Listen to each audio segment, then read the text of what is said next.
Hello, YouTube. It's Paul coming at you. Something a little different. Thought I'd do, a video I wanted to do for a while. Hobby origin stories. Going back to, this will be episode 5, keeping within my theme of hobby origins. And, a little back history on me. And, it's a video I wanted to do for a while. It's just something I wanted to do, and it's something that got me back into the hobby, I guess. It's like 2018, went to a card show, talked about in my first hobby origin story, episode 4, A New Hope, about Connor McDavid, and young guns and chasing young guns and whatnot. So, but this was the second episode or event in the chronology, the history of my collecting.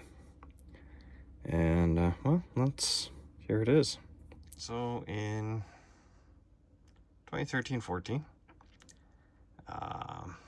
Upper Deck released a Edmonton Oilers collection commemorative set. The base set featured 90 cards of the top Edmonton Oilers of all time up to that point. So no Connor McDavid, no Leon Draisaitl. And one of the insert sets was Franchise Inc. And it's an 81 card set. And it sort of tickled my fancy. I mean, they are sticker autos, but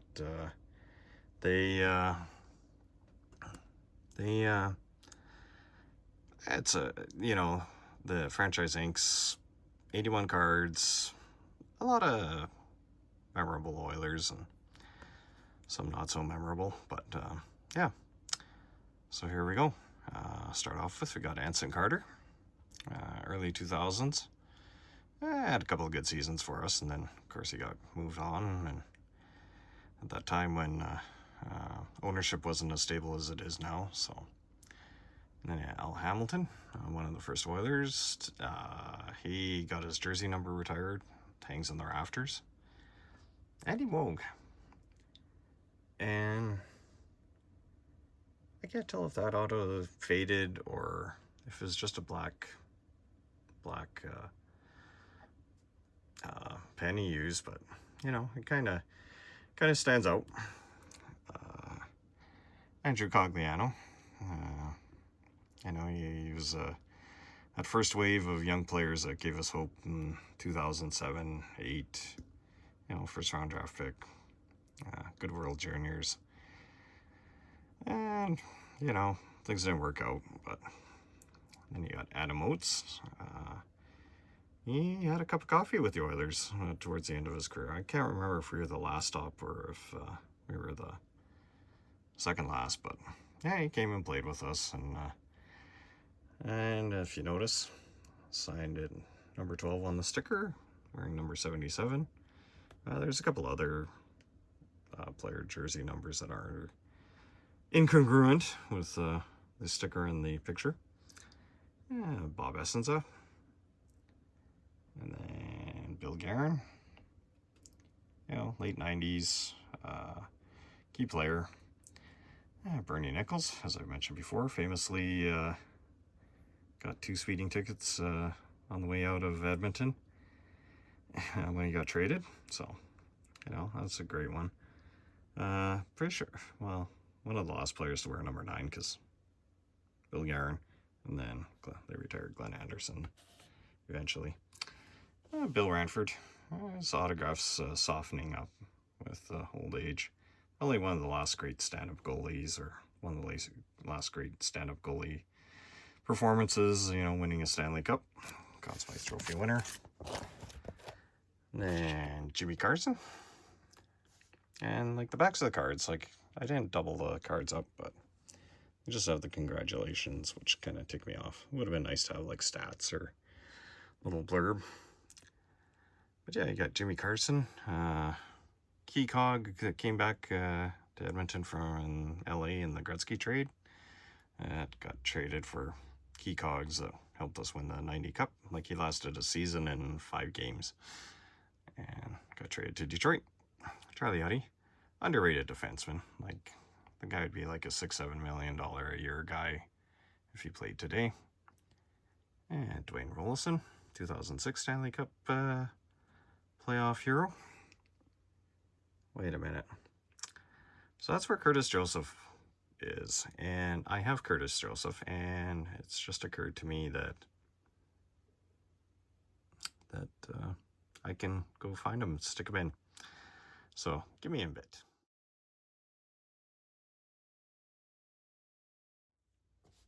So there's Curtis Joseph, and he's got his Cujo mask. Fond memories.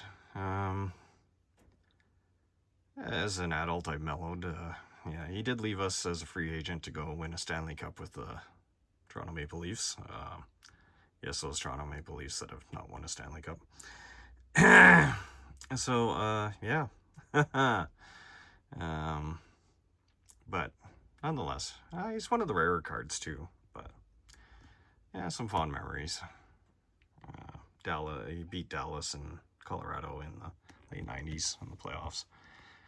Then we'd lose to whoever we beat, we lost to the other team the next round. Craig McTavish, captain, good penalty killer, third line center, and the last player in the NHL to go without a helmet. Chris Pronger, he's a rarity B, so I've never seen one. They had like the 5 rarities and A and B. I was talking to one guy, he figured the A's are like out of 10, like just doing the odds, pack odds. And then based on, there's only 500 cases, there were 10 packs per box, and yeah. So, never seen one. Who knows if I'll ever get it, but you never know. There's Craig Simpson. Good player. Like, he was key. Like, he gave us, like, Edmonton, like, its second first line when he played with. It was him, Anderson, and Messier for 2 Stanley Cups. So, and then you got Daniel Cleary. Once again, he's got a number 11, but I'm pretty sure he was like 7 when he played for the Oilers. And Devin Dubnyk. We developed him, and then he went somewhere else and became a good goalie. Not much more to say than that. David Lumley. When I was a kid, I used to call him Dave Lovely. And yes, he was one of those early 80s, no helmet wearing guys. Dave Manson. Charlie Manson. He was a tough guy. Played a few seasons. Came to Edmonton as part of the Big Purge, early 90s. Can't remember where he came from. I feel like he came from Chicago. But yeah, he was a tough guy. And then he came back and he coached the team. And then he got fired last year. He's a defenseman coach. Dustin Penner. Famously, Kevin Lowe and Brian Burke from Anaheim. Kevin Lowe signed him to an offer sheet, and signed him away from Anaheim. And Brian Burke and Kevin Lowe were talking about having barn fights, and Gary Bettman had to step in. And this is like 2008, and Bettman's got to say, "Hey, look, you guys, you're professionals. You're executives in the NHL. You're not having a fight in a barn somewhere." But yeah. Dwayne Rollison, 2006 playoff hero. He doesn't get injured. We probably win the cup. Doug Waite, favorite of the channel. So his autograph's starting to get weaker here. So I've got some more recent examples, and at first I thought it might be the sticker, but no, it's that. Eddie Mio. He one of our original goalies before Grant Fuhrer and Andy Moog. Francois Leroux. Frankie Leroux. Now I know that, okay, the Players Association has a bit of a thing where they say you got to put players into sets, but maybe this is foreshadowing for Upper Deck Signature Legends, but I could think of like 100 Oilers, maybe 200 Oilers, before I'd ever put him into a set commemorating the Oilers of the past.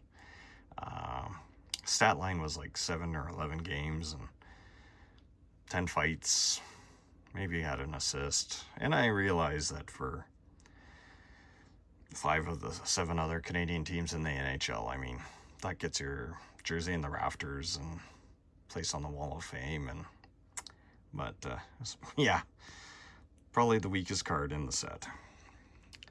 Got Fernando Pisani, 2006 playoff hero, all around good guy, from Edmonton. Yeah, he just had a magical spring. And he's beside Glenn Anderson, playoff performer. He's got his number retired. Pretty sure he's in the Hockey Hall of Fame. And he was, one Oiler great, like reckless abandon. He gets forgotten about, like Gretzky, Messier, Curry. But he was a key reason. He had some big goals and cup finals and whatever. Grant Fuhrer. Never seen this card in, what are we going on, 6 years now? And yeah, he's a C rarity, but I almost wonder if he has a redemption. Then you got George Laraque. That looks like a 17. He's 27. Tough guy, early 2000s. He's parlayed his hockey fame into like he's like a vegan, and he's got his own line he has his own hockey card store and his own line of card supplies, and he goes on like local talk radio and has really bad takes on the Oilers. Matthew Garon, back up to when they Dwayne Rollison era. Mike Greer, late 90s, great player, heart and soul. And you got Ales Hemsky. Hemsky and I have a complicated relationship.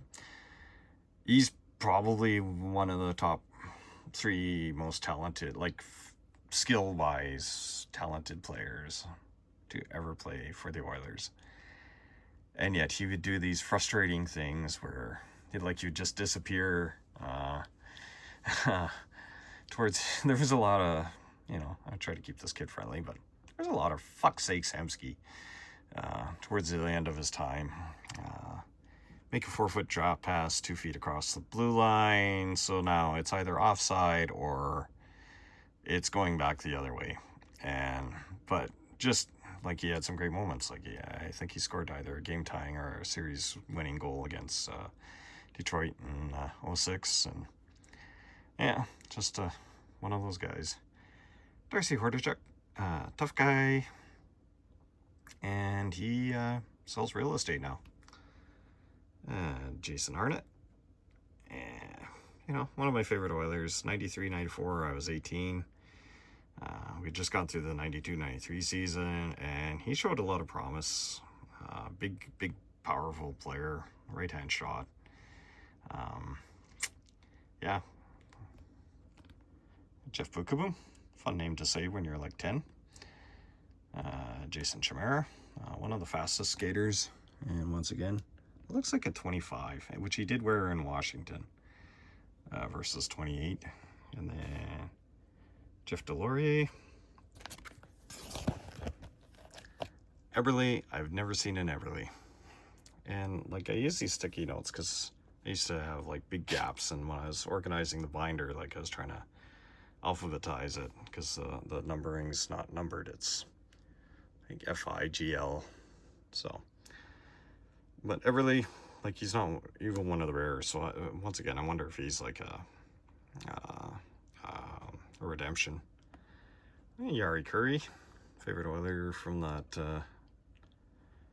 1980s. You know, just a guy that went out and did it. Like, he could kill penalties, score goals, make passes. Did a little bit of everything. Joe Murphy, key member of the 90 Cup team. Sadly, though, probably after he signed these, like, it came out that, like, the guy was homeless in Ontario. Kind of a sad story. Concussions and whatnot. Yanni Ninua, frustrating defenseman. Jason Smith, good defenseman. And then 2008 to 9, it was time to move on. Kelly Buckberger, great third liner from those mid 80s to mid 90s. Became a captain, and then they shipped. I think they lost him to Atlanta in the expansion draft. Kevin McClelland, 1980s tough guy. Kent Nilsson, the Magic Man, acquired at the 87 trade deadline, and really, really talented player. And he was, what's the word? Soft. Well, he was labeled as soft, but there's stories of Mark Messier nearly killed him in the locker room because he coughed up a puck or two. Louis DeBrusque, 1990s tough guy, came over in the Mark Messier trade. He's a tough guy. He made a name for himself, and then he moved into broadcasting. He's a key part of the Oilers broadcast, and he's beloved. There was an autograph signing session in West Edmonton Mall. And when they announced the players, the loudest cheers were for Louis DeBrusque the 1 year. So, Lee Fogelin, first captain of the Oilers in the NHL, and really nice guy. Fun fact, in retirement, he became a home builder. Like, he built small mansions, and the only thing he didn't do was house painting and electrical.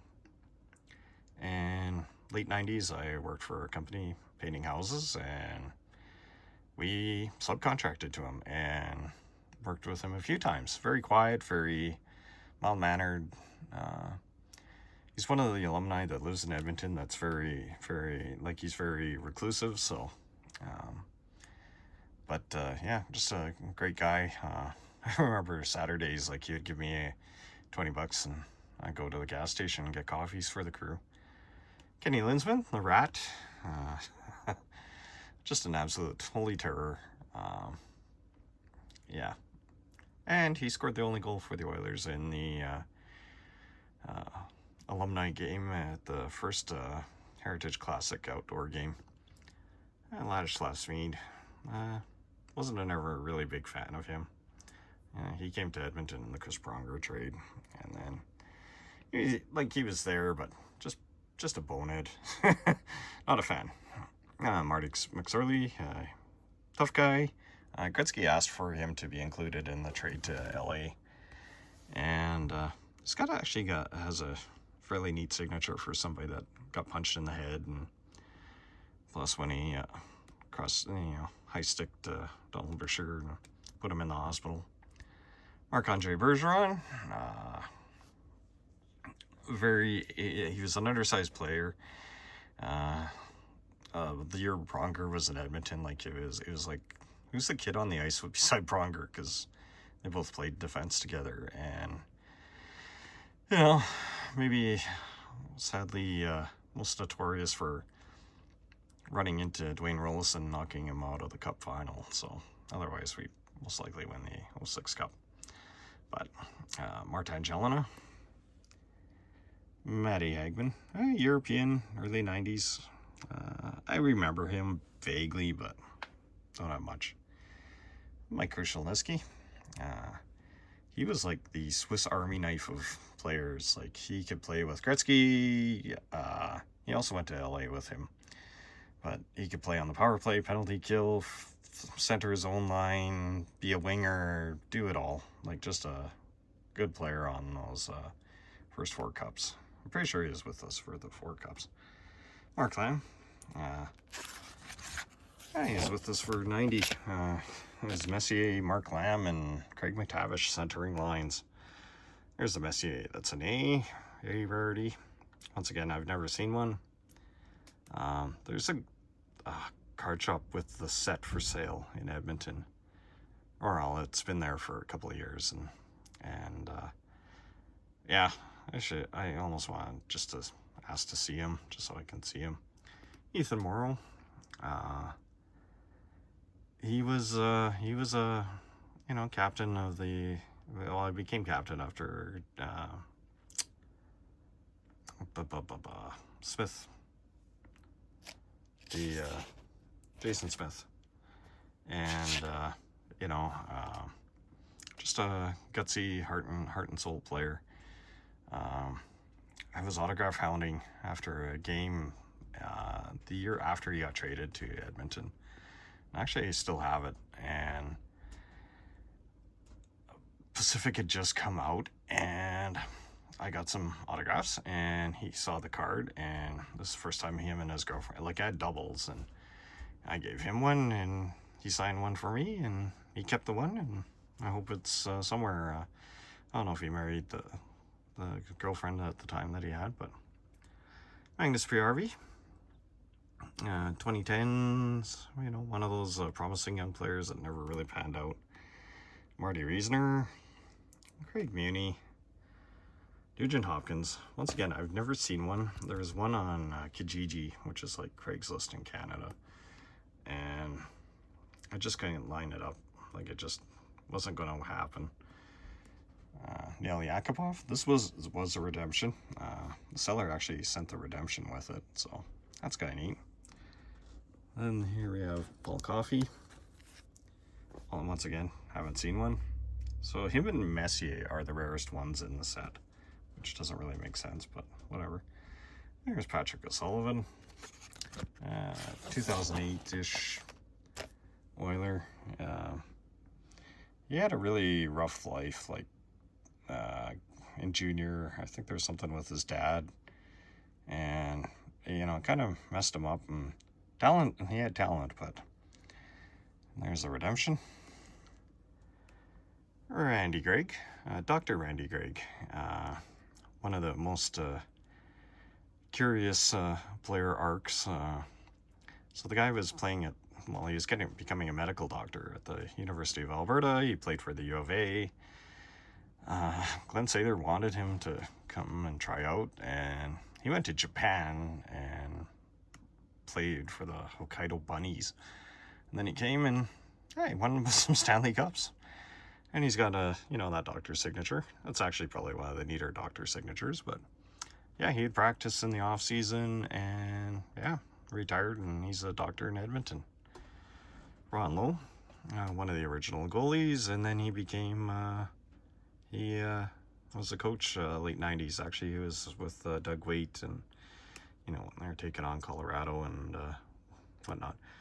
Robert Nilsson, son of Kent Nilsson. He could score some goals. It didn't last too long. Supposed to be the key piece coming back to Edmonton in the Ryan Smith trade to the Islanders. Rafi Torres. This is a great auto. Now, Rafi was public, like, he was a perfect villain. Look at that. Redheaded stepchild. And that's quite the signature. But, yeah. If somebody was going to knee somebody or, get ejected for charging or boarding, it was going to be Rafi. And Sam Gagner. Hey, started with the Oilers, lots of hope. Undersized player, but he's carved out like an NHL career. Like, I don't know if he's had 1,000 games yet, but he's had like 3 stints with the Oilers. Sean Horkoff. The Smith slot. I have seen a Smith. There was one on eBay for the longest time, and I just wouldn't pay for it. Sheldon Surrey, consolation prize after Pronger left. Steve Smith, 1980s defenseman. You know, probably more famous for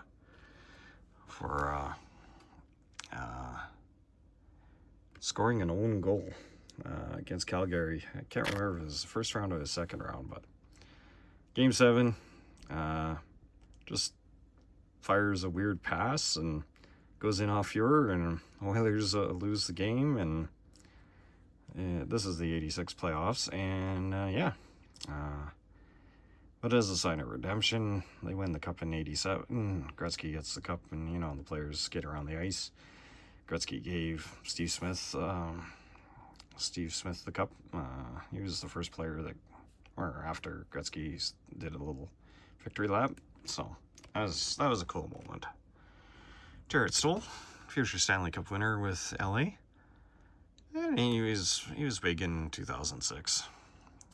Justin Schultz, talented defenseman, went to Pittsburgh, won a couple of cups. Ty Conklin, there's a lot of hope for Ty, but yeah. Taylor Hall. And now Taylor Hall, I forget what rarity, I want to say he's like a C rarity, but they pop up all the time. Like I've seen like 5. But, you know, first overall pick in 2010, Taylor versus Tyler. He was going to be the man. And then, Todd Marchand, speedy 1990s Oiler. He scored the OT winner versus Dallas in that round, late 90s, first year back in the playoffs. And the guy would get like 3 breakaways a game, and he usually liked to put the puck in the goalie's, you know, the logo on the jersey. Scott Thornton, no relation to Joe. Vincent Damphousse, he was a good player. Glenn, he came from Toronto when Fuhrer and Anderson got traded to Toronto. What year was that? 91, and you know, was part of a team that they went to the conference finals in 92. Like, it was almost like the team did it on muscle memory. There's him, Bernie Nichols, you know, the guy that got 2 speeding tickets getting traded out of town. Another fun fact, Vincent Damphousse, so it's the summer of 92, I'm 16, or maybe turning 17, and I was going to get an Oilers jersey. I'm like, you know what, Damphousse is the most talented, I should get one of his. And I was saving up, and I was just getting ready to go and buy one, and he got traded to Montreal, so dodged a bullet there. Wayne Gretzky, these pop up quite a bit, and he's a B rarity. Like, I've seen quite a few. Not much more to say. I missed one. I threw out a big number, and my Wi-Fi crapped out. This is like, I want to say this is before COVID shut the world down. Like, and I was so choked because it went for really cheap, but what do you do? And Tommy Salo, he was like on the team leaders for like records. I want to say shutouts for like the longest time. And you know, late 90s goalie. We had some moments with him, not a lot of great ones, no playoff success or anything, but so yeah, there you have it. There's the Franchise Inc. No, I did start on the duos, but I'll go into that at a different time. But for what it is, 81 cards. It's actually a fairly comprehensive list of players that, you know, I have fond memories of for the most part. You know, or memories, or, you know, loving, you know, yeah. But there you have it. And like early 90s, well, mid 90s, like 95, 96, I actually started doing like autographs on cards, like either in person or through the mail. You know, did a few of those, and it was something that I enjoyed, because at that point, like, you're buying cards. Like, I'm not gonna lie, I was a teenager.